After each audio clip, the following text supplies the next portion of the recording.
আলাইকুম। আজকে আপনাদের দেখাবো মুরগি কলিজা মাথা আর পা রান্না করা রেসিপি। আমি সরিষার তেল দিয়ে দিব পরিমাণ মতো, তেজপাতা, দারুচিনি, এলাচি দিয়ে তেলটাতে এটাতে ভেজে নিব। তেলের ভিতর তেজপাতা আর এলাচিগুলা ভাজা হয়ে গেছে। এখন দিয়ে দিব পেঁয়াজ।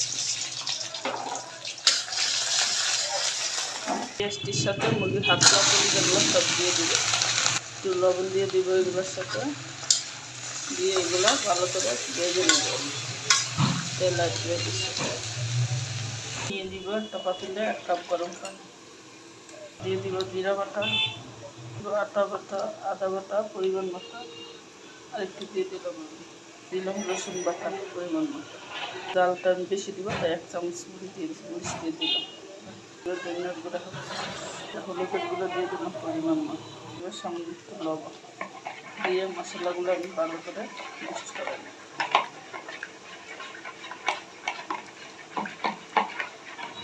মিক্স করে রেখে দিলাম।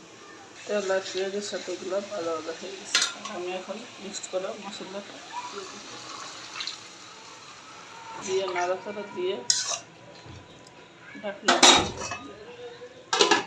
এখন নাড়াচাড়া দিয়ে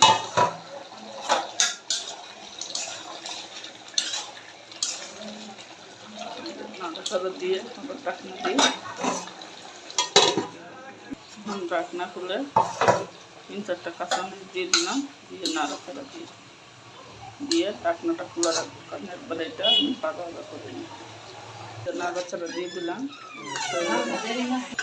এই যে হয়ে গেল আমার রান্না করা। কেমন দেখতে হয়েছে অবশ্যই সবাই কমেন্টস করে জানাবেন।